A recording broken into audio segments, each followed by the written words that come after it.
إن أول بيت وضع للناس ببكة مباركا وهدى للعالمين.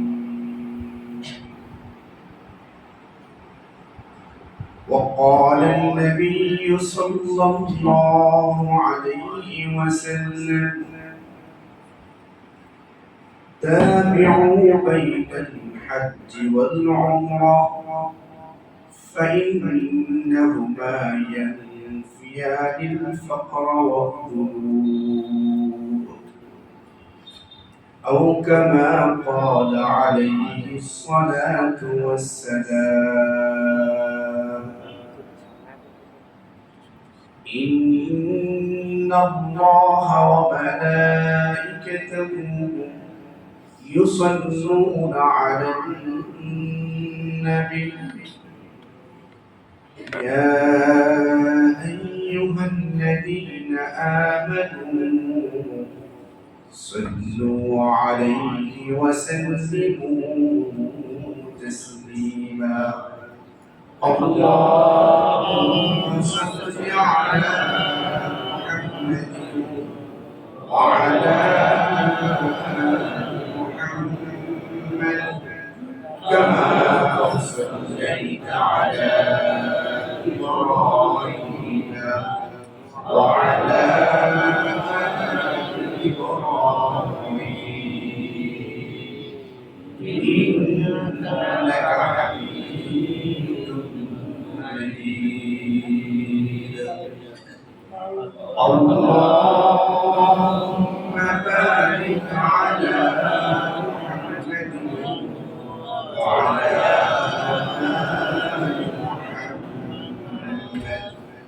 كما باركت على إبراهيم وعلى آل إبراهيم إنك حميد مجيد. سبحانك لا علم لنا إلا ما علمتنا إنك أنت العليم الحكيم. खाने काबा का मंजिल ऐ खुदा दिखला मुझे,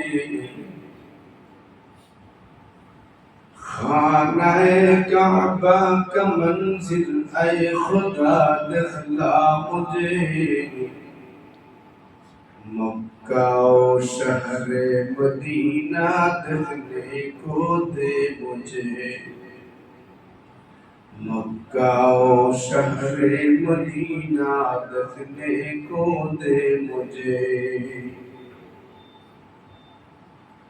शौक़ आतिश से तड़पता हो सदा मैं बेकरार,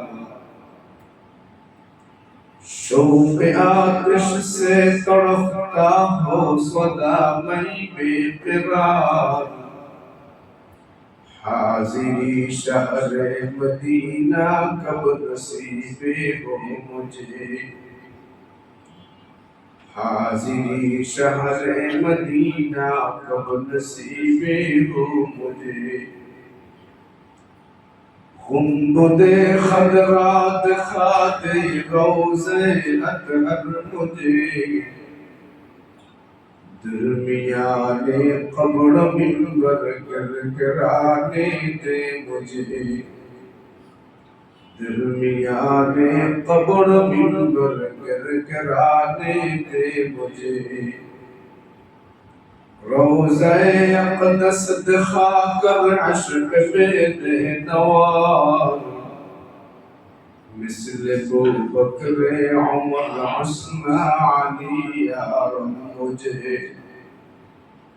रोज़े अक़दस दिखा कर अश्क में दे नवार, مثل ابو بکر عمر عثمان علی یا رب مجھے محترم حاضرین মহান আল্লাহ পাকের দরবারে কালিমাত শুকর যে আল্লাহ আমাকে আপনাকে দুনিয়ার সমস্ত কাজ থেকে ফারেক করে গুনার পরিবেশ থেকে হেফাজত করে রব্বে কায়নাতের অন্যতম একটি বিধান জুমার নামাজ আদায় করার লক্ষ্যে বিভিন্ন মহল্লা বিভিন্ন এলাকা থেকে আল্লাহ তাআলা আমাকে আপনাকে যাচাই বাছাই করে আল্লাহর এই পবিত্র ঘরে আসার বসার তৌফিক দান করলেন তাই রব্বে কারীমের দরবারে কালিমাত শুকর আদায় করি আলহামদুলিল্লাহ।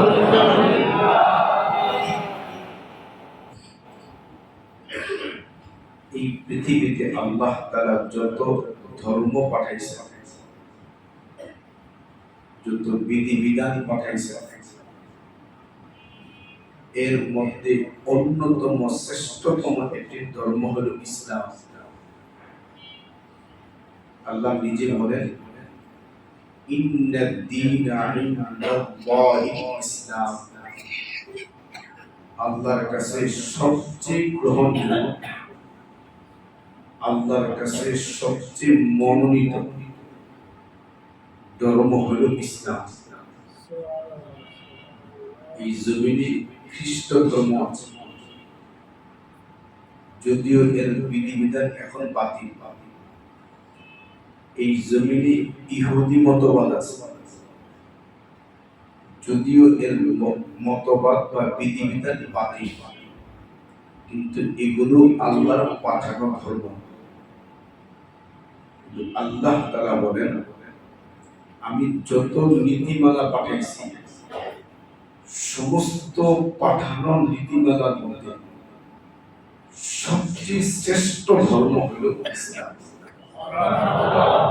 মহাব্বতে আবারও বলি সুবহানাল্লাহ। সেই ধর্মকে আল্লাহ নিজে আরো অন্য আয়াতে বলেন ওয়ামান ইয়াবতাগি গায়রাল ইসলামি দীনা ফালান ইউকবালা মিনহু। আল্লাহ তাআলা বলেন যদি কেউ আমি আল্লাহর মনোনীত এই ধর্ম ছাড়া অন্য ধর্মের নীতিমালার ভিত্তিতে আমি আল্লাহকে তালাশ করতে চাই, আমি আল্লাহকে খুঁজতে চাই, আমি আল্লাহকে পেতে চাই, আল্লাহ বলেন যদিও ইহুদি মতবাদ আমার পাঠানো, যদিও খ্রিস্ট মতবাদ নীতিমালা আমি মালিকের পাঠানো, এরপরও আমি আল্লাহ স্পষ্ট কোরআনে বলে দিলাম যত নীতিমালা পাঠাইছি সব নীতিমালার মধ্যে গ্রহণযোগ্য আমি মালিকের কাছে ইসলাম। এই ইসলাম ধর্মের নীতিমালা ছাড়া যদি অন্য ধর্মের নীতিমালার ভিত্তিতে আমি মালিককে পেতে চাই, আল্লাহ বলেন ওয়ামান ইয়াবতাগি গায়রাল ইসলামি দীনা, ইসলাম ধর্ম ছাড়া অন্য ধর্মের ভিত্তিতে আমি মালিককে পেতে চাই ফালান ইউকবালা মিনহু, আমি তার এই নীতিমালা আমল পদ্ধতি গ্রহণ করব না। তাহলে আল্লাহ তাআলা অন্য ধর্ম পাঠাবার পরেও কোন ধর্মের নীতিমালা আল্লাহ গ্রহণ করবেন, কোন ধর্মটা আল্লাহর কাছে পছন্দ, এটাও কিন্তু পরীক্ষার ময়দানে আল্লাহ আমাকে আপনাকে জানায় দিয়েছেন। আল্লাহ রাসূল বলেন এই গ্রহণযোগ্য মালিকের কাছে ইসলাম ধর্মটা গ্রহণযোগ্য, এই ধর্মটা পাঁচটা খুঁটির উপর দাঁড়ানো। কয়টা খুঁটি? রাসূল বলেন قال النبي صلى الله عليه وسلم بني الإسلام على خمس شهادة أن لا إله إلا الله وأن محمدا رسول الله وإقام الصلاة وإيتاء الزكاة والحج والصوم رمضان আল্লাহর পয়গম্বর বলেন এই মনোনীত ইসলাম ধর্মটা পাঁচটা খুঁটির উপর দাঁড়ানো। এক নাম্বার খুঁটি হলো আল্লাহ রাসূল বলেন বুনিয়াল ইসলাম আলা খামসিন শাহাদাতি আল্লা ইলাহা ইল্লাল্লাহ ওয়া আন্না মুহাম্মাদার রাসূলুল্লাহ। ইসলাম ধর্মের এই কাজ, ইসলাম ধর্ম নামক এই ঘর পাঁচটা খুঁটির উপর দাঁড়ানো। এর প্রথম খুঁটি হলো আল্লাহর প্রতি ঈমান, নবীর প্রতি বিশ্বাস বা আকীদা। ঈমান ইসলামের প্রথম খুঁটি।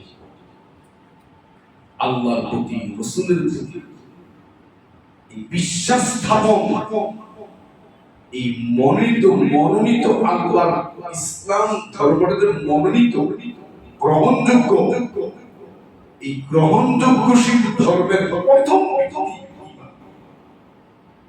দুই নম্বর ইকামিস সালাহ, দুই নম্বর নামাজ কায়েম করা, সমাজে নামাজ প্রতিষ্ঠা করা। নামাজ কায়েমের ব্যাখ্যা, নামাজের ওয়াজিব যে, নামাজের কয়টা ওয়াজিব, নামাজের কখন কিভাবে সুন্নতে মুআক্কাদা পড়ে, নামাজের ফরজ জাহিরি ভিতরে পড়ে, এই যে কিছু নামাজ কেন্দ্রিক কিছু মাসলা মাসাইল আছে, বিধিবিধান, এই বিধিবিধানগুলো ঠিকঠাক জেনে আমলের মাধ্যমে প্রয়োগ করে নামাজ পড়াকে নামাজ কায়েম করে। অনেক সমাজে থাকে আছে নামাজ একটা ভুল হয়েছে, এই ভুলের সমাধান কি নিজে বলতে পারে, অথচ আমি মুসলমান। এটা আমার ইসলামের দ্বিতীয় ভিত্তি, দ্বিতীয় খুঁটি। কিন্তু আমার অনেক ভাইয়ের কাছে জরুরতে মাসআলা নামাজ, নামাজের যে জরুরি মাসআলা, আপনি একবারে নামাজের গভীর থেকে গভীর মাসআলা জানা জরুরি না, টু দি পয়েন্ট, ওযু কেমন হবে, নামাজ কেমন হবে, নামাজের ওয়াজিব ছুটি কি করতে হবে, এটি আমাদের একবারে হাতের নাগালে সহজ। এই বিষয়গুলো জেনে জেনে নামাজ পড়া, আদায় করা, এটাও নামাজ প্রতিষ্ঠা করা ব্যাখ্যা। আরো ব্যাখ্যা আছে, এটা হলো ইসলামের দ্বিতীয় ভিত্তি, দ্বিতীয় ভিত্তি। তিন নম্বর ইকামিস সালাহ, তিন নম্বর ইতাইস যাকাত, যাকাত। যাকাত ইসলামের অত্যন্ত গুরুত্বপূর্ণ মালি লাইন।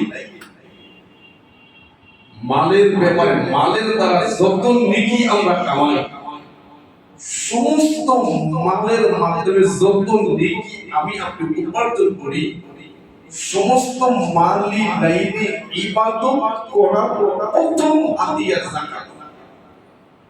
মাল সংক্রান্ত যত ইবাদত আছে এর মধ্যে গুরুত্বপূর্ণ পয়েন্ট যাকাত। এই যাকাত আদায় না করলে এই খুঁটি ভেঙে যায়, নামাজ আদায় না করলে খুঁটি ভেঙে যায়। আমি আপনি ঘর নির্মাণ করতে গেলে একটা খুঁটি দুর্বল হইলে জীবন ভর কলিজা ধর করে কোন দিন জানি ঘরটা ভেঙে পড়ে। আমার আপনার ইসলামের একটা গ্রহণযোগ্য ধর্ম আল্লাহর কাছে, এই ধর্মের কোন একটা খুঁটে যদি আমার আপনার আমলের কারণে ভেঙে যায়, আমার আপনার ঈমানের ঘরে কি অবস্থা হবে? এটা আমরা অনেকে অনুধাবন করি। ইসলামের 3 নম্বর মাযহাব, 4 নম্বর ওয়াল হজ, 4 নম্বর হজ। This is serious question. হজ ইসলামের হাদিসের বর্ণিত নিয়ম নীতিতে 4 নম্বর খুঁটি। হজের মৌসুম চলছে। হজ অত্যন্ত দামি একটা ইবাদত, এমনকি একটা প্রেমের সম্পর্কের ইবাদত। রমজানের পর হজের বিধান মানে ব্যাখ্যা। রমজানের একটা মাস আমরা প্রত্যেকে জানি, আমাকে আপনাকে বানানেওয়ালা আল্লাহ। খাবার আল্লাহ কোনো খাবার দান করে। মানুষ যখন কোনো মেয়ের সাথে সম্পর্ক হয় বা কোনো ব্যক্তির সাথে সম্পর্ক হয়, তখন তার প্রেমের সর্বোচ্চ পরিচয় দেওয়ার জন্য, বুঝাবার জন্য এমন কিছু কাজ করে, তুমি যা করবো আমি তা। সে হলুদ জামা পরে, ছেলে হলুদ জামা, ছেলেটা যা পছন্দ করে মেয়েটা হলুদটা পছন্দ পরিচয় দেয়, আমি এটা পছন্দ করি। কেন? আমি তোমার রাগ করে 3 দিন খায় না তো মেয়েটাও বুঝে আমি কিন্তু খাই। তুমি শুরু করো, আমি শুরু। তো রমজান মাস 12 মাসের মধ্যে 11 মাস বান্দা খাইছে। আল্লাহর বিধান মতো বান্দা কেমন জানে মালিক বুঝে, মালিক তুইও খাস না আমিও খাই। যখন কোন ছেলে শোনে একটু কথা কাটাকাটি হচ্ছে, বান্ধবীরা 3 দিন খায় না, তো ওই প্রেম থাকলে ওই ছেলে হুশ থাকে, তার সর্বোচ্চ উজাড় করে যায় আমি তোমার। তো বান্দা যখন মালিকের সামনে না খায়া দেখায়, মালিক তুইও খাস না আমিও খাই না, তো মালিক বলে প্রেম তো বাড়ছে, আয় প্রেম বাড়লে এক সময় সাক্ষাৎ করতে মন চায়। তো আল্লাহ তাআলা বলে না খায়া একবার দেখাইছিস তো, চল বাইতুল্লাহ, আমি তোকে মোলাকাত দিলাম। এজন্য রমজানের পরে হজ। হজের ব্যাপারে আল্লাহ তাআলা বলেন ইন্না আউওয়ালা বাইতিন উদিআ লিন-নাস। পৃথিবীর খারাপ কাছে ইন্না আউওয়ালা বাইতিন উদিআ লিন-নাস। আল্লাহ তাআলা বলেন নিশ্চয়ই পৃথিবীর প্রথম ঘর আমি আল্লাহ রাখছি লিন-নাস, মানুষের জন্য। পৃথিবীর এত সুপারস্টার, কত জাঁকজমকপূর্ণ, অর্থ পরিসর যে দিক দিয়ে বলে এরকম অনেক ধর্ম আছে, কিন্তু তাদের পক্ষে এতটুকু সাহস নাই বলবে যে এটা আমাদের মালিকের বর্ণিত বিধান অনুযায়ী এটা আমাদের প্রথম ঘর, এটা আমাদের। কোন ধর্ম, কোন জাতি বলতে পারবে না। ইসলাম ধর্মটা আল্লাহর কাছে এত মনোনীত হওয়াতে মুসলিম জাতির প্রথম ঘরের ইতিহাসের বৃত্তান্ত আল্লাহ তার নিজের কুদরতি জবান দিয়ে বয়ান করেছেন। ইন্না আউওয়ালা বাইতিন উদিআ লিন-নাস। আল্লাহ বলেন নিশ্চয়ই পৃথিবীর প্রথম ঘর আমি আল্লাহ রাখছি, বানাইছে না। উদিয়া মানে বানানো না, উদিয়া মানে হলো আগে ছিল, কোন ঝামেলার কারণে ওয়াল ভেঙে গেছে, ভিত্তি আছে, ওই ভিত্তির উপরে নতুন সংস্কার হয়েছে। তাফসীর কিতাবে আছে এই জমিনে আদম আলা নবিয়িনা আলাইহিস সালাতু ওয়াস সালাম জমিনে আসা 2000 বছর পূর্বে ফেরেশতার মাধ্যমে আল্লাহ তাআলা বাইতুল্লাহ নির্মাণ করেছিলেন। সুবহানাল্লাহ। এরকম একটা ইতিহাস অন্য জাতি দেখাতে আমাদের, এটা আমাদের গর্ব, এটা আমাদের আছে। কালের পরিবর্তনে বা বিবর্তনে ওই ওয়াল, ওই ঘর বিলীন হয়ে যায়, নষ্ট হয়ে যায়, ভিত্তি মাটির নিচে আছে। শেষ পর্যন্ত ইব্রাহিম আলা নবিয়িনা আলাইহিস সালাতু ওয়াস সালাম মাধ্যমে আল্লাহ তাআলা ফেরেশতাদের মাধ্যমে বাইতুল্লাহর সীমানা, বাইতুল্লাহর ভিত্তি মাটি কোন কোন জায়গার মধ্যে আছে ওই জায়গাটা ফেরেশতার মাধ্যমে চিহ্নিত করে ওই পুরাতন ভিত্তির উপরে নতুন সংস্কার আল্লাহ বাইতুল্লাহ রাখলেন। এটা পৃথিবীর প্রথম ঘর, সুবহানাল্লাহ। এটা পৃথিবীর প্রথম ঘর। এজন্য বলা হয় শাওয়াল, জিলকাদ, জিলহজ, এই তিনটা মাসকে হজের মাস বলা হয়। হজের মাস। এমন কোন মুমিন নাই, ঈমানদার, তার দিলের মধ্যে বাইতুল্লাহ যাওয়ার আকাঙ্ক্ষা নাই।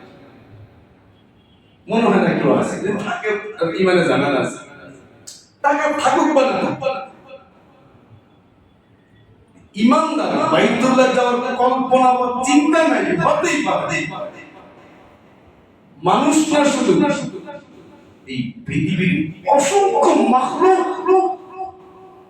পিঁপড়া, কবুতর, অসংখ্য মাখলুক পর্যন্ত জমিনে বিচরণ করে, এদের দিলের মধ্যে বাইতুল্লাহ দেখার আকাঙ্ক্ষা বাড়ি বিরাজ করে। আল্লাহ বাইতুল্লাহ দেখবার চাই।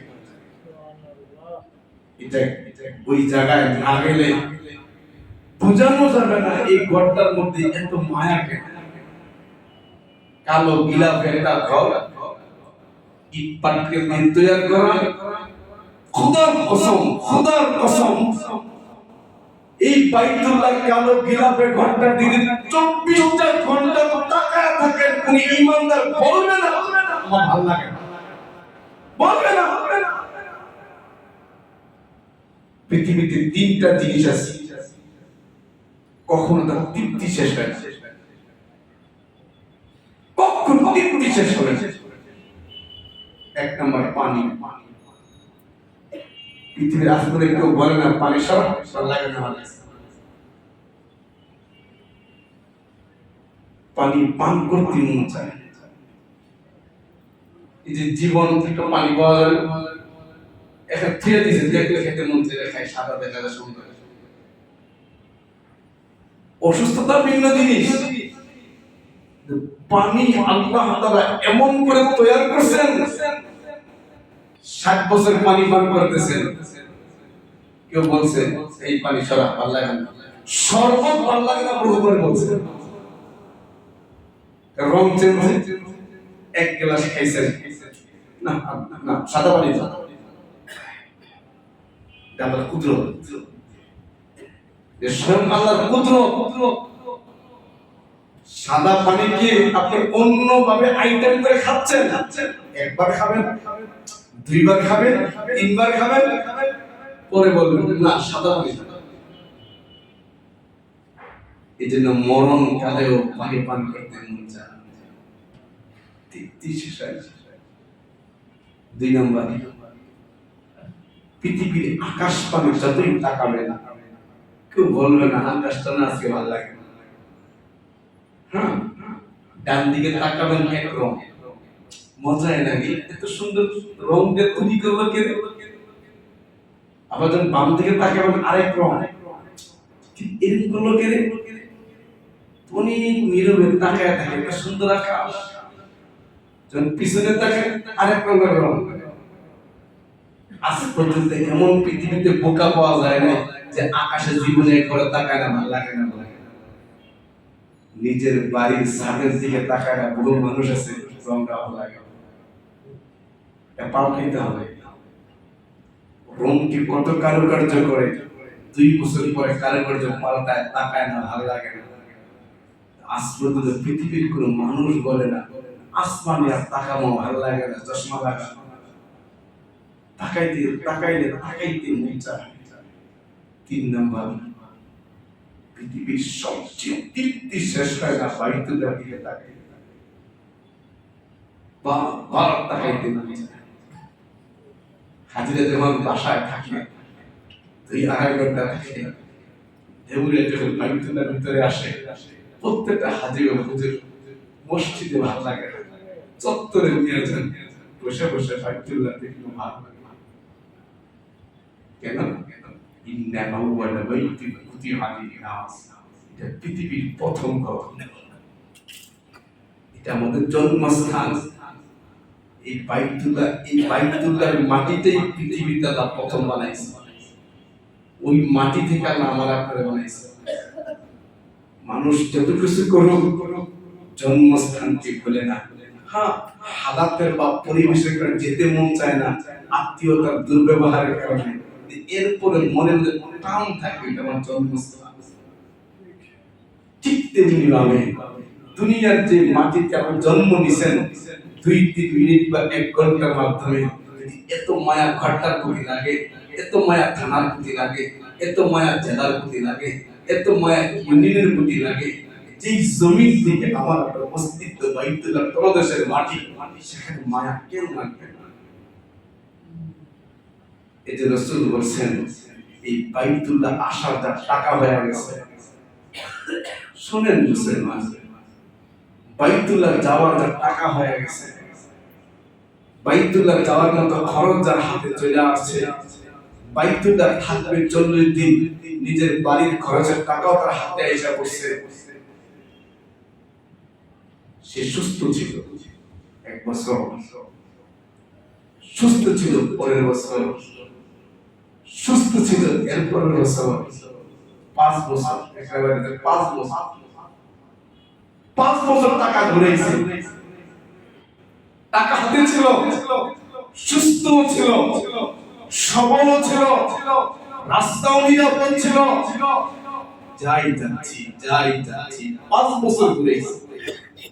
আল্লাহ রাসূল বলেন, হাদিসে কুদসি, 5 বছর বিলম্ব করার কারণে রব্বে কারীম তার কুদরতি জবান দিয়ে ওই লোকটাকে বলে, তুই মাহরুম, তুই বঞ্চিত,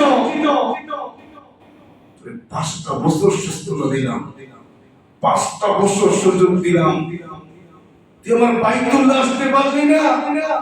ওরে ভাই, কমিশনারের কাছে গেছে একটা প্রস্তাব নিয়ে, আমার খুব দরকার, আপনার ফাইলটা ফিক্কা দিয়ে বানায় দিয়েছে, আপনি কতটুকু মাহরুম? কত লোকের পায়ে ধরবেন? লোকের পায়ে হয় না, রাতের বেলা বাড়ি হাদিয়া নিয়া ওই ভাইয়ের পা ধরে ধরে ভাই কামড়ামারি করে ধরে মাহরুম করেন না, কারণ সে জানে উনি মাহরুম বলে এলাকা থাকা যাইব না। আসমানের মালিক যদি বলে তুই মাহরুম, বঞ্চিত, বলেন ওই বান্দা থাকে কি করে দুনিয়া? আরেক রাসূল বলেন, যার বাইতুল্লাহ যাওয়ার টাকা হইছে, পৃথিবীর প্রথম কোটা লেখার টাকা হইছে, এভাবে সর্বনিম্ন 6 লাখ হয়ে গেছে। রাসূল বলেন, বাইতুল্লাহ আসলো না, এই মুহূর্তে মারা গেল। এ ভাই কথা বলতে ভুল জায়গা, এই পৃথিবীতে আমাকে আপনাকে কেউ এত মায়া করে না, আমার আপনার নবী আমাকে আপনাকে যত মায়া করে। যদি আমাদের বুঝে আসে না বিষয়টা, এটা অনুধাবনে আসে না আমাদের, কারণ অনুধাবন ওই দিন আসবে যেই দিন বাস্তবে নবীর মহব্বতটা দেখবো হাসরের মাঠে। আমরা তো নবীর মহব্বত অনুভব করি, আমরা মুখে কিছু বলি নবীকে মহব্বত, এটা মুখের কথা, এটা দিলের কথা, কিন্তু আল্লাহর রাসূল আমাকে আপনাকে মহব্বত। হ্যাঁ, কোরআনে আছে আজিজুন আলাইহি মা আনিতুম হাবিব। আল্লাহ নিজে বলেন, নবী তার উম্মতকে এই পরিমাণ লালায়িত, আমাদের নবী আমাদের প্রতি এই পরিমাণ আকাঙ্ক্ষিত, আমাদের নবী আমাদের প্রতি এই পরিমাণ মায়া, আল্লাহ নিজে বলেন যদি এই আখির নবীর উম্মত হাঁটতে গিয়ে চলতে গিয়ে হুজুরকে পড়া যায়, এই হুজুরকে পড়ালে ব্যথা পায়, এই ব্যথা তো আমার নবী কষ্ট পায়, আমার উম্মত ব্যথা পাইছে। পৃথিবীর কেউ এই মায়া আপনারা করেন। বাবার কথা মতো কাজ না করলে তেজ্য করে দেয়, রাসূল আমার কাছে তেজ্য করেন। এত মায়া রসুল উম্মতের প্রতি, রসুল মায়া। মরণকালে প্রত্যেকটা মানুষ নিজের আত্মীয়র খবর নেয়। এগুলো আমাদের কাছে গল্প মনে হয়, এটা গল্প না। মরণকালে রাসূলের শব্দই ছিল, জিবরাইল আমি তো চলে যাব, মালিকের মোলাকাতে যাব। আমি নবী যদি মালিকের মোলাকাতে না যাই, আমার মালিকের কথা বুঝেন রাসূল ওই মুহূর্তে জিবরাইল, আমি যদি আমার মালিকের মোলাকাতে এই মুহূর্তে যাইতেই তো হবে, কিন্তু আমি এই মুহূর্তে যদি মালিকের মোলাকাতে না যাই, আমার মালিকের শান শওকতে কমবে না, কিন্তু আমার উম্মত যদি আমাকে না পায়, আমার উম্মতের জীবন বরবাদ হয়ে যাবে। উম্মত যাবে যাবে তো বলো, আমার উম্মতের ফিকির কি হবে? কাকে পাইলেন? সেই মায়া নবীকে আল্লাহ আত্মস্থ করছে। হাবিব টেনশন নেই, আপনাকে জমিন থেকে উঠে নিয়ে আসবো ঠিক, কিন্তু আপনার ঈমানদার বান্দাবাদের জিম্মাদারি আমি আল্লাহর হাতে। সুবহানাল্লাহ। তখন ঠান্ডা হয়েছে। এই জন্য এই উম্মতকে নিয়ে কেউ খেলতে পারে না।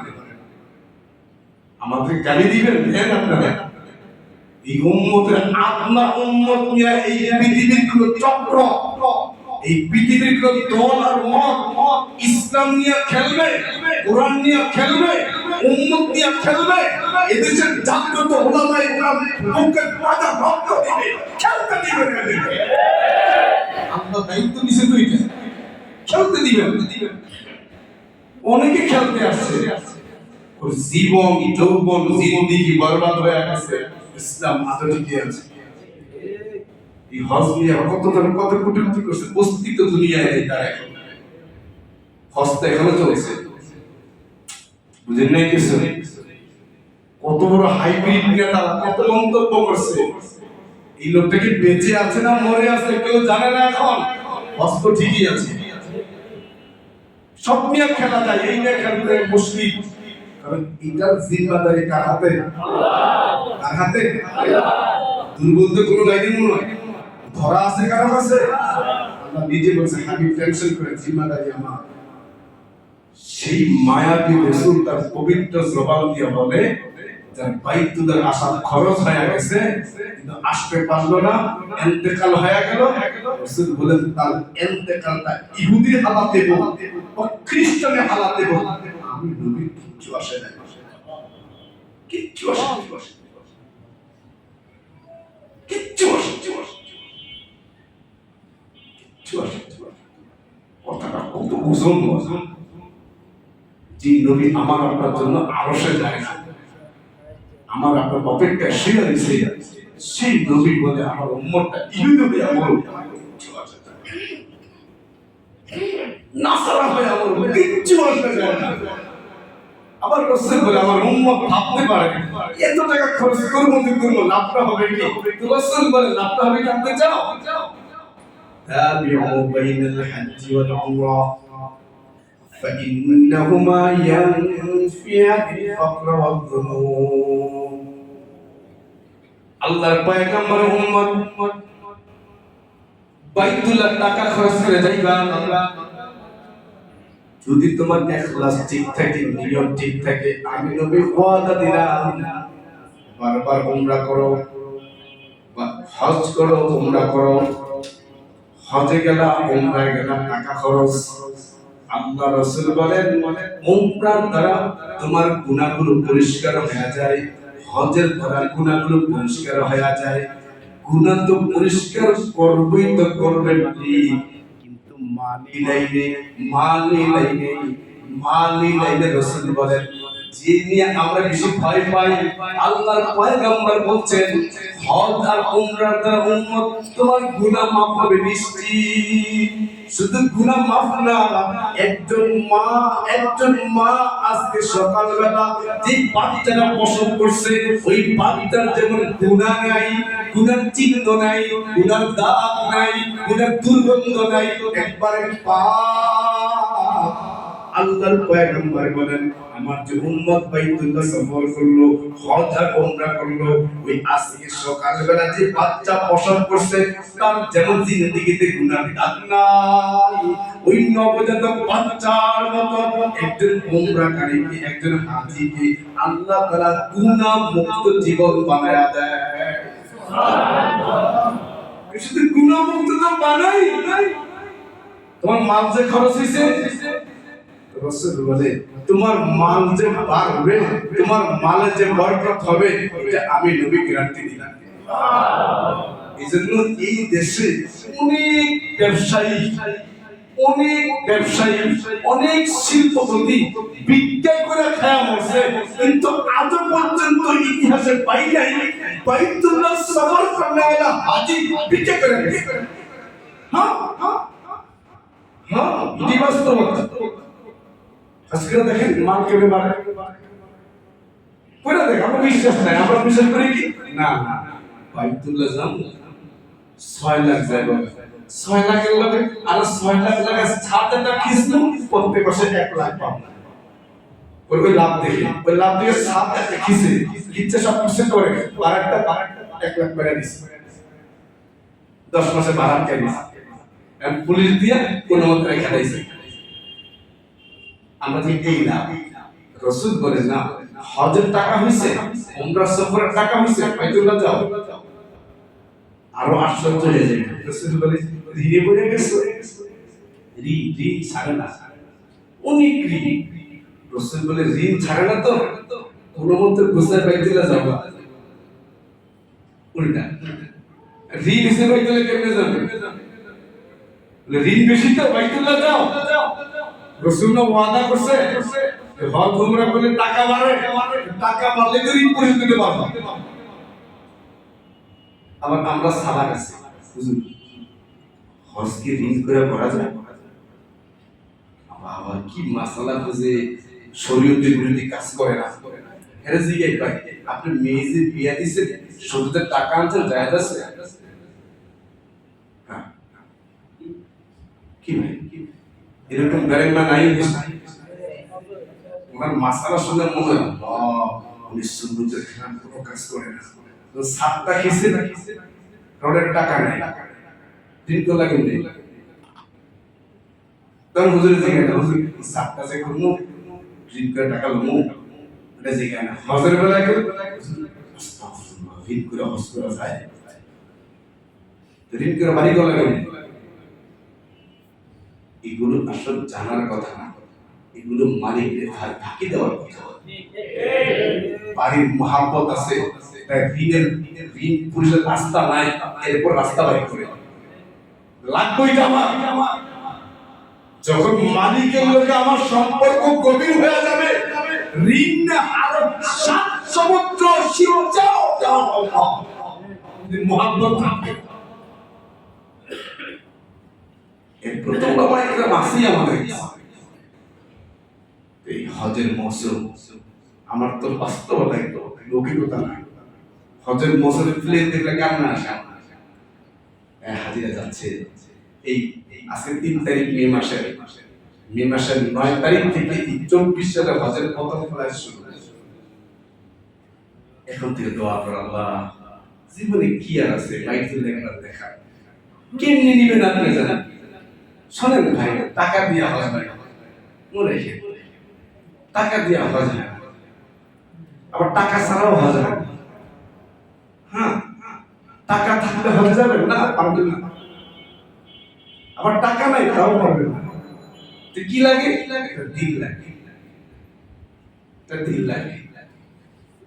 হজ ইসলামের একটা বেনা, আবার অনেকের কপালে জীবনে জুটো যে মাল নাই হজ নেই। এই জন্য হজ ইসলামের একটি বিধান।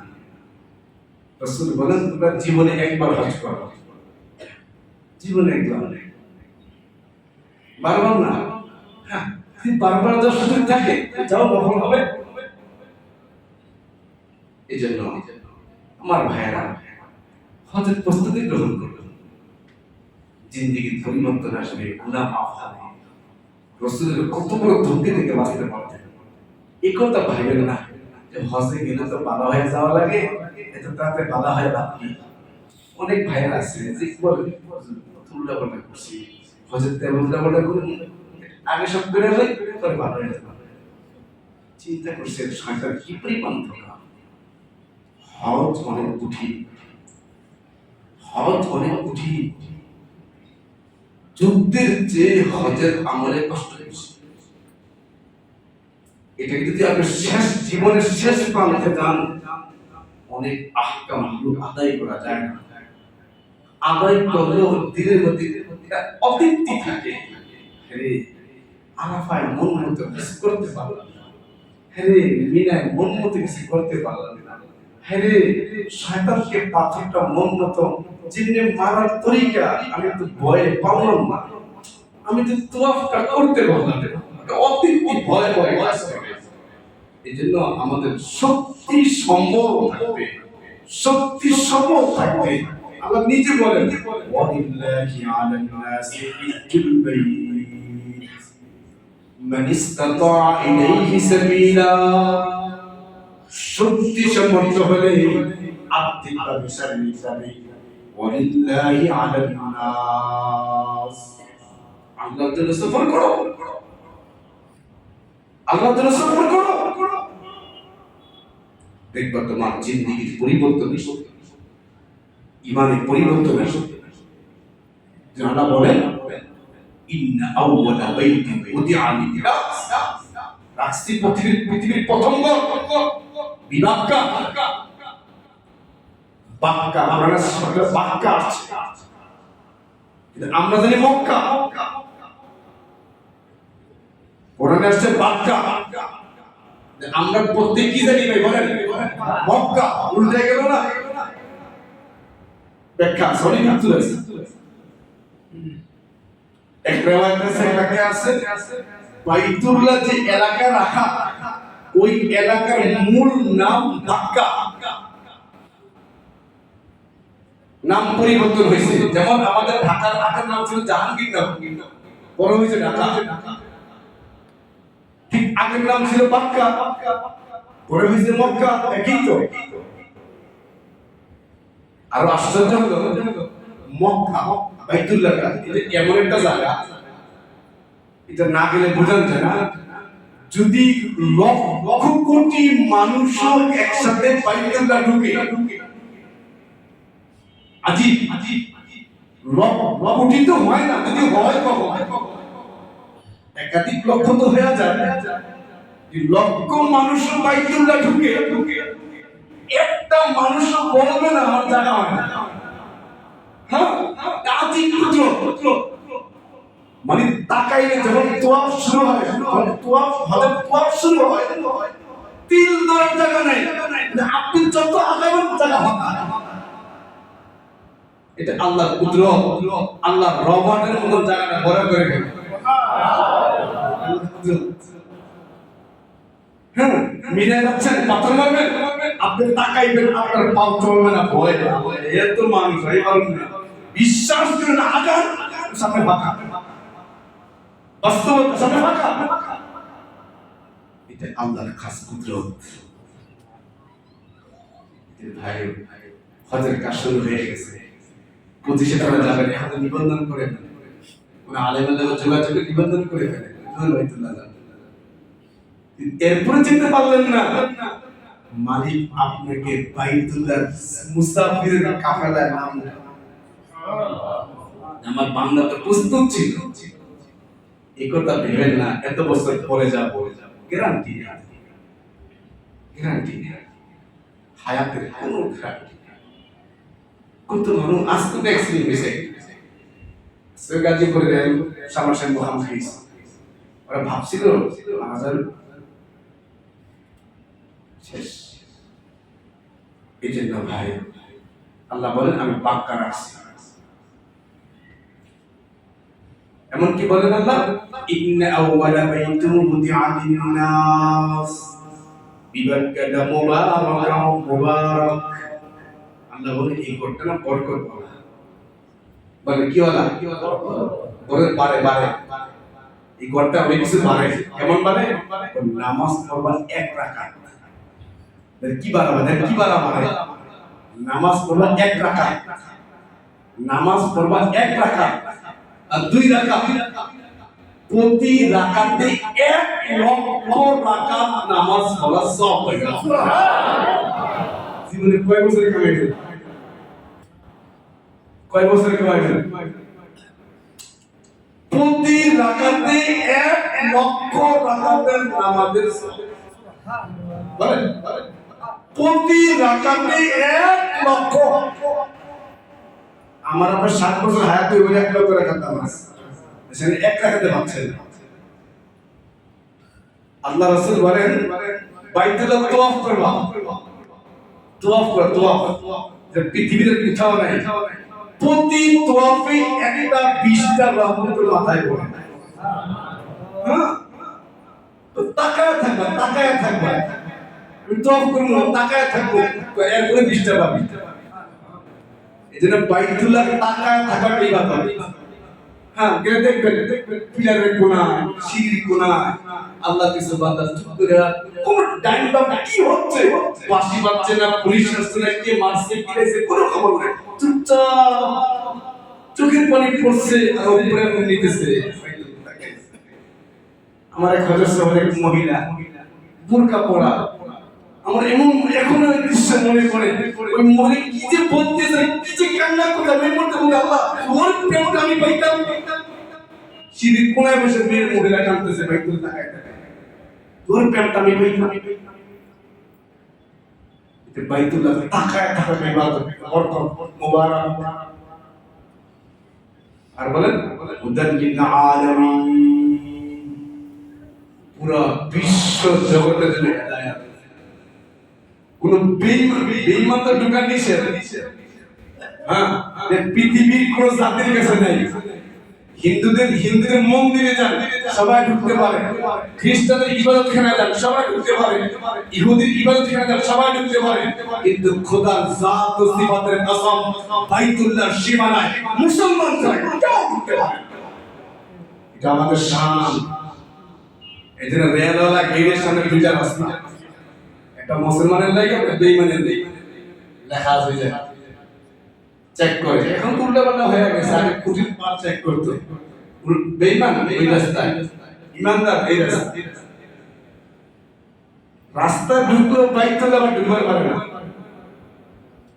কিতাব আছে কোন এক বেঈমান স্বামী স্ত্রী চাকরির সুবাদে চাকরি হয়েছে সরি রাষ্ট্রীয় কাজ, একবার হজের মৌসুমে স্বামী স্ত্রী দেখে জিদ্দা থেকে সাদা কাপড় পরে পরে বাস করে মানুষ যায়, স্ত্রী স্বামীর যে ওই যায় এক রকমের কাপড় কি সুন্দর লাগে, মাথা খালি তবতবে সাদা, এতগুলো 50 জন লোক সাদা কাপড় পরে এক জায়গায় দাঁড়িয়ে কেমন দেখা, মাথা কিচ্ছু নাই, পরেটাও সাদা, খায়টাও সাদা, সাদা তো আকর্ষণ।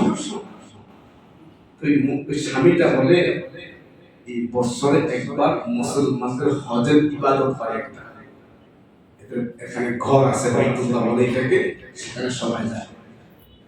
তো স্ত্রী বলে আমরা কি যেতে পারি না, কন্যাটা তো নিষেধ, নিষেধ তো কাগজে কোনো বাহানা যাওয়া যায় না, কোনো বাহানা যাওয়া যায় না। দিনের খবর কি আল্লাহ ছাড়া কে জানে? তোর বাহানা করে মুসলমান সাথে স্বামী স্ত্রী মুসলমান বিশ্বাস করেন। বাইতুল্লাহর সামনে গিয়ে স্বামীটা দাঁড়ায় বলে এত সুন্দর ঘর, পর তুইও বল আমি বলি লা ইলাহা ইল্লাল্লাহ মুহাম্মাদুর রাসূলুল্লাহ।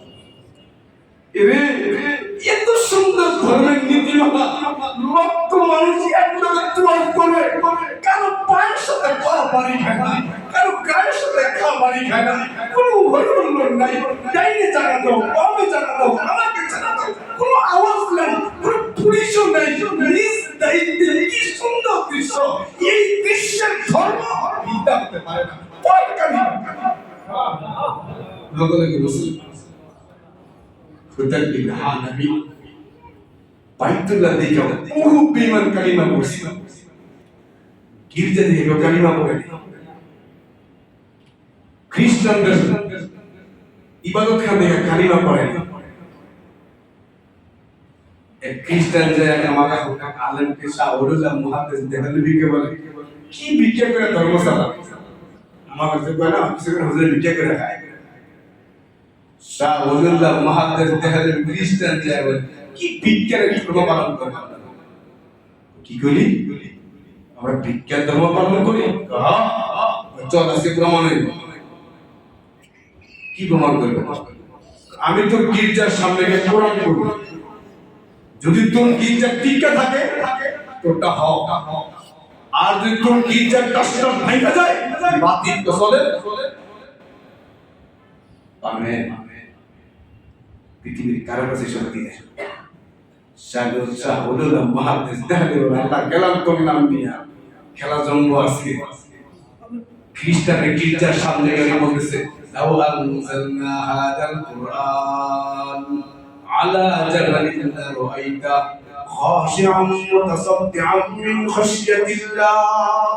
এতটুকু পড়তে দেরি, লাউ আনজালনা হাদাল কুরআন আয়াতের শেষ পর্যন্ত পড়ার আগে পুরা গীতের অর্ধেক কষ্ট ভেঙে বের হয়ে গেছে।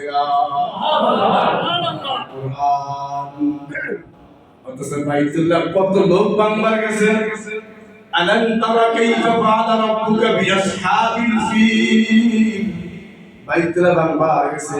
হাজ্জাজ বিন ইউসুফ আগুনের তীর বানায়া বাইতুল্লাহ আক্রমণ করে পুরাই ফেলতে চাইছে।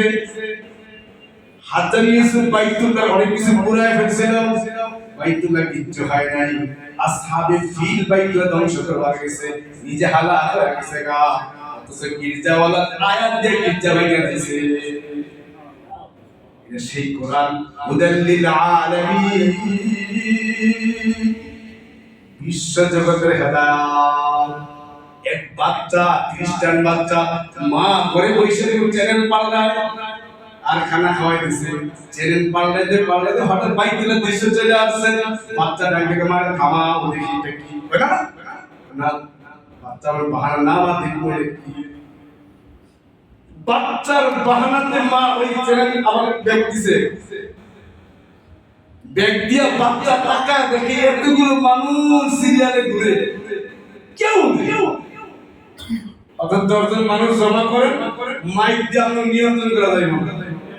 এইজন্য এটা এইজন্য এটা এইজন্য থামা হাতে আসতে অবস্থা খারাপ হয়। বাচ্চাটা মা কি করে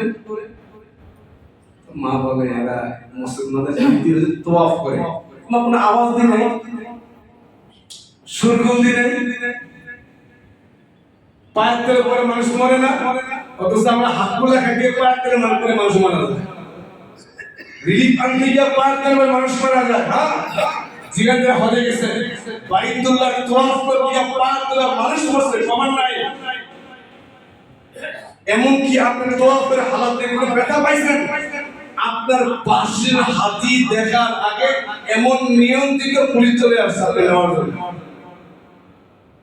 এই বাচ্চা বলে মা এত সুন্দর, এই সুন্দর দৃশ্য বাচ্চাকে কালিমা পড়তে বাধ্য করছে। হুদাল লিল আলামিন, এটা পৃথিবীর কারো কাছে নাই, যাইবেন না কেন যাই। আল্লাহ আমাদের সকলকে বাইতুল্লাহ বারবার যাওয়ার তৌফিক দান করুন।